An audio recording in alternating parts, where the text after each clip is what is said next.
السلام علیکم ناظرین کرام، نئی ویڈیو میں آپ کو خوش آمدید کہتے ہیں۔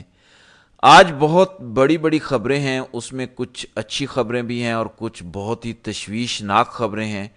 پہلے آپ کو اچھی خبر سے آگاہ کر دوں، پھر آپ کو دیگر حقائق سے آگاہ کرنا ہے کہ حالات کتنے سنجیدہ ہیں۔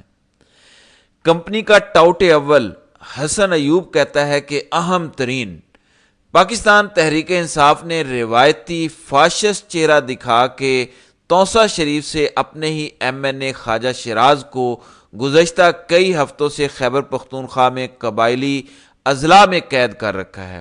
ان کا رشتہ دار منظر عام پر آ گیا، ان کے بچے رو رہے ہیں، یہ ان کا جمہوری چہرہ ہے۔ تو پہلے یہ کہا گیا کہ تحریک انصاف نے اپنے ہی ایم این اے کو غائب کیا ہوا ہے، حبس بجا میں رکھا ہوا ہے۔ بات یہاں ختم نہیں ہوئی۔ ایک اور ٹاؤٹ عمار سولنگی لکھتا ہے کہ تحریک انصاف نے اپنے ہی ارکان پارلیمنٹ کو اغوا کر لیا۔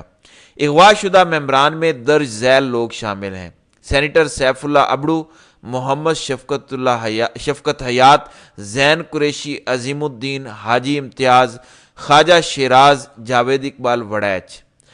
ناظرین اکرام، نام میٹر نہیں کرتے۔ اطلاعات کے مطابق ان لوگوں کو ان کی مرضی کے خلاف خیبر پختونخوا کے دور دراز علاقوں میں رکھا گیا ہے۔ تحریک انصاف کی اس حرکت سے یہ بات عیاں ہوتی ہے کہ یا تو ان کا ہر رویہ غیر جمہوری ہے یا اسے اپنے ممبران پارلیمنٹ پر اعتراض نہیں ہے۔ تو یہ چیخیں کمپنی کے جانے مانے ٹاؤٹوں کی طرف سے بتاتی ہیں کہ پی ٹی آئی اپنے بندے سنبھالنے میں کامیاب ہو گئی ہے۔ ان لائنز کے درمیان مجھے یہ خبر نظر آ رہی ہے، ان کی چیخیں بتا رہی ہیں کہ پی ٹی آئی نے اپنے بندے سیف جگہ پہ پہنچا لیے ہیں، جہاں بھی وہ ہیں۔ اب دوسری چیز، پی ٹی آئی اگر اپنے بندے سیکیور کرنے میں کامیاب ہو گئی ہے اور آئینی ترمیم کے لیے پی ٹی آئی کے بندے نہیں ملیں گے، تو پھر حکومت یہ کیا کر رہی ہے؟ خبر ہے کہ امکان ہے کہ الیکشن کمیشن نوٹیفیکیشن کو دوبارہ بحال کر دے گا اور اس لیے ڈی نوٹیفائی ہونے والے افراد کو بھی 17 اکتوبر کو اسلام آباد پہنچنے کی ہدایات کی گئی ہیں۔ کیوں کی گئی ہیں؟ ایک دوسری خبر آ رہی ہے کہ 26ویں آئینی ترمیم کا معاملہ 18 اکتوبر کو قومی اسمبلی میں آئینی ترمیم پیش کیے جانے کا امکان۔ اب 18 اکتوبر کو یہ اجلاس بلائیں گے اور اس میں آئینی ترمیم پیش کی جائے گی۔ اپنے ان ممبرز کو یہ خبر آ رہی ہے جن کو مخصوص نشستیں زبردستی دے دی تھیں، جو پی ٹی آئی کی تھیں، اور پھر سپریم کورٹ کے فیصلے کے بعد وہ ڈی نوٹیفائی ہو گئے تھے، ان کو واپس اسلام آباد بلایا جا رہا ہے۔ ان ساری خواتین کو کہا جا رہا ہے کہ آپ آ جائیں، کیونکہ الیکشن کمیشن کے ساتھ ہمارا فکس میچ ہے 16 یا 17 تاریخ کو، یا آج کل کبھی بھی الیکشن کمیشن یہ مخصوص نشستیں ہمیں دے دے گا اور اس کی بنیاد پہ ہم آئینی ترمیم کر لیں گے۔ یہ کرنے جا رہے ہیں۔ یہ ڈیسپریشن ہے، یہ خودکش حملہ ہے جمہوریت کے اوپر، لیکن یہ سب سے بڑھ کر اپنے اوپر خودکش حملہ ہے۔ یہ لٹرلی خودکشی ہے۔ وہ کیسے؟ سپریم کورٹ فیصلہ دے چکی ہے، فل کورٹ نے یہ فیصلہ دیا ہے۔ اختلاف ہو سکتا ہے لیکن اس فیصلے کو فل کورٹ کا فیصلہ کہا جائے گا۔ نشستیں کس کو ملنی ہے؟ پی ٹی آئی ایک جماعت ہے، یہ سب کچھ طے ہو چکا ہے۔ سکندر سلطان راجہ نے یہ حرکت کی تو سیدھا آرٹیکل 6 لگے گا، اور اس کا رد عمل کہاں سے آئے گا؟ ان 8 ججوں کی جانب سے آئے گا۔ اگر یہ ادھر سے نشستیں دیتے ہیں، آپ کو ہو سکتا ہے فوراً ہی سپریم کورٹ میں بیٹھے ہوئے ججز نظر آئیں اور وہ پھر ان کو ایک اور آرڈر کر کے بتائیں گے کہ وہ کیا کر سکتے ہیں۔ ابھی کہا یہ جا رہا ہے کہ الیکشن کمیشن نے خود ہی وضاحت مانگی ہوئی ہے ان 8 ججز سے کہ بتائیں ہم کیا کریں، کیونکہ ایک قانون سازی ہو چکی ہے۔ جب یہ خود ہی وضاحت مانگ رہے ہیں، اگر الیکشن کمیشن نے کوئی ہیرا پھیرا کی اور انہیں سیٹیں دیں اور فوراً ان کا نوٹیفیکیشن کر کے ترمیم کی کوشش کی گئی تو کیا ہوگا؟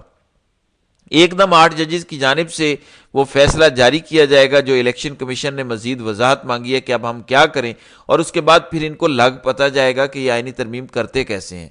ان کا پلان یہ ہے کہ زور زبردستی آئینی ترمیم کر کے ایک آئینی عدالت بنا لیں، پھر ہم کہیں کہ جاؤ عدالت ثابت کرو کہ ہم نے کچھ غلط کیا ہے، وہاں پہ بیٹھا ہوگا اپنا جج، قاضی یا کوئی بھی بنا لیں گے، اور اس طرح ہمیں نہ فضل الرحمان کی ضرورت پڑے گی نہ پی ٹی آئی کی ضرورت پڑے گی اور ہم سب کچھ کر لیں گے۔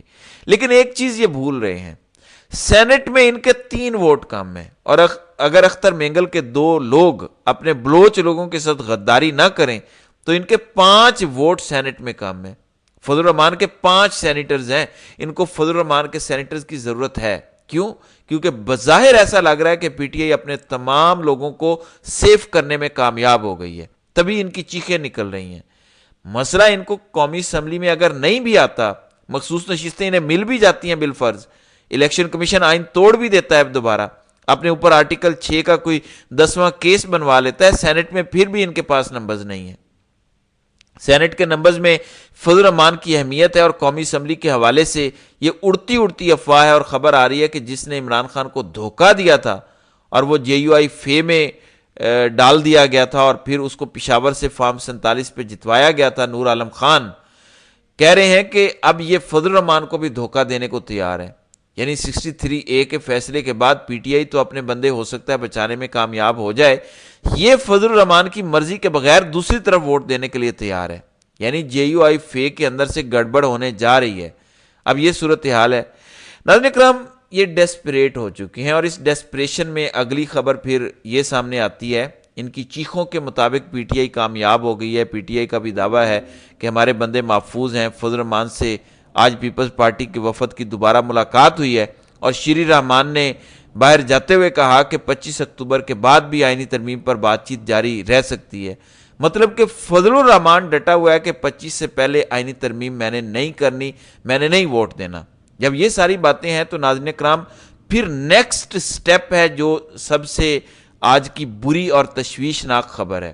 اس کے لیے ہمیں مراد سعید کی ٹویٹ پڑھنی ہوگی.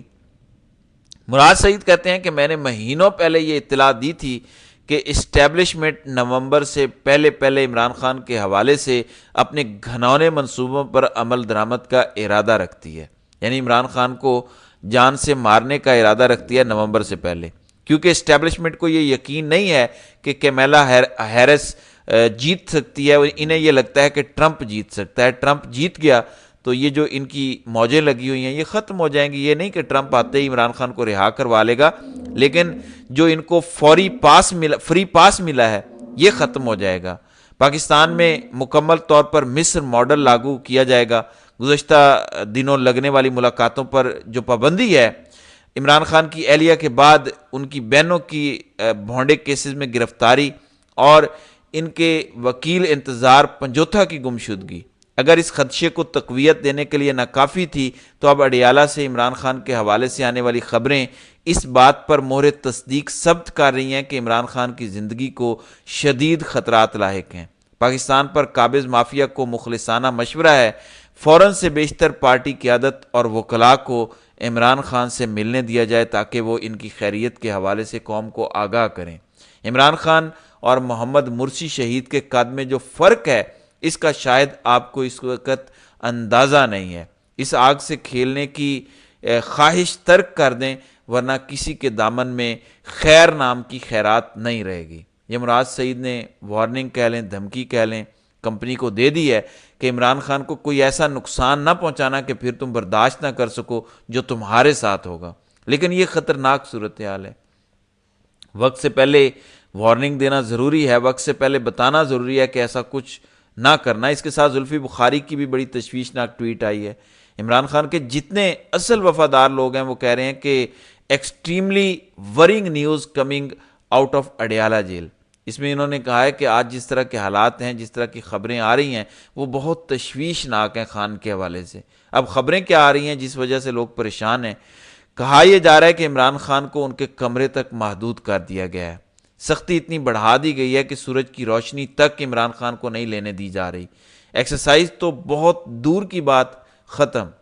عمران خان کا لنگر کھانا وہی لنگر کا آتا ہے, ان کا کوئی کھانا بنانے والا اب نہیں ہے. جو لنگر کی دال شوربہ ہوتا ہے وہی کھائیں گے, مزید وہ کچھ کھا نہیں سکتے. اب آپ کی ہڈیوں کی مضبوطی اور آپ کی صحت کے لیے سورج بڑا امپورٹنٹ ہے, لیکن بڑی عمر میں یہ زیادہ امپورٹنٹ ہوتا ہے, ورنہ آپ کی باڈی کی جو کمزوری ہے وہ تیز ہو جاتی ہے. کیسے محمد مرسی کو ایک دن عدالت میں کھڑے کھڑے اٹیک ہوا اور وہ مر گیا, کیونکہ ان کو ان حالات میں جیل میں رکھا گیا تھا کہ ان کی باڈی کمزور ہوتے ہوتے اس حال تک آن پہنچی کہ پھر ان کی باڈی سہ نہیں سکی مزید ظلم. تو یہ عمران خان کے ساتھ وہی کر رہے ہیں, لٹرلی وہی کام کیا جا رہا ہے جو محمد مرسی کے ساتھ کیا گیا. اور اس کے پیچھے امریکہ تو ہے ہی ہے، دیگر کئی قریبی دوست قوتیں بھی ہیں، کیونکہ یہ وہی ماڈل ہے جو ایجپٹ میں کچھ دوست ممالک کے ذریعے دباؤ ڈلوا کر کیا گیا تھا۔ عمران خان کے ساتھ لٹرلی جنگل کا بادشاہ وہی کر رہا ہے اور اس کو سپورٹ مل رہی ہے، بیرونی طاقتوں کی پوری سپورٹ اسے حاصل ہے، لیکن ان کو یہ لگتا ہے کہ ہم نے نومبر سے پہلے پہلے یہ کرنا ہے۔ اگر عمران خان پر کوئی خطرناک حملہ بھی کرنا ہے یا ان کو تکلیف پہنچانی ہے یا ان کی صحت کو برباد کرنا ہے، ہزار طریقے آج کل آ گئے ہیں میڈیکل سائنس میں کہ آپ کسی کی صحت اتنی خراب کر سکتے ہیں کہ وہ زندہ بھی ہو لیکن کچھ کرنے کے قابل نہ رہے۔ یاد رکھیں عمران خان جب جیل گئے تھے وہ 100% فٹ انسان تھے، ان کو کوئی بیماری نہیں تھی۔ سو یہ جو زلفی بخاری اور مراد سعید نے خاص طور پر کہا، خبر جو مراد سعید کی نومبر سے پہلے پہلے کی تھی کہ یہ عمران خان کی جان لینا چاہتے ہیں، اب نومبر سے پہلے صرف 20 دن باقی ہیں کمپنی کے پاس، اور ان کی ڈیسپریشن اس لیے اتنی بڑی ہوئی ہے۔ یہ بہت سیریس خطرہ ہے، عوام کا رد عمل سوشل میڈیا پر بھی بڑا میٹر کرتا ہے۔ ان کو پتہ چلنا چاہیے کہ ان کا ایک ناپاک قدم بھی عمران خان کی طرف بڑھا، کچھ کر جانا تو دور کی بات ہے، ان کی نسلیں مٹا دے گی یہ قوم۔ اس سے زیادہ میں بہرحال کچھ کہنا نہیں چاہتا۔ تو ناظرین کرام، آپ کی اس ویڈیو کے حوالے سے کیا رائے ہے؟ آپ اپنی رائے کا اظہار کامنٹ سیکشن میں ضرور کیجیے گا۔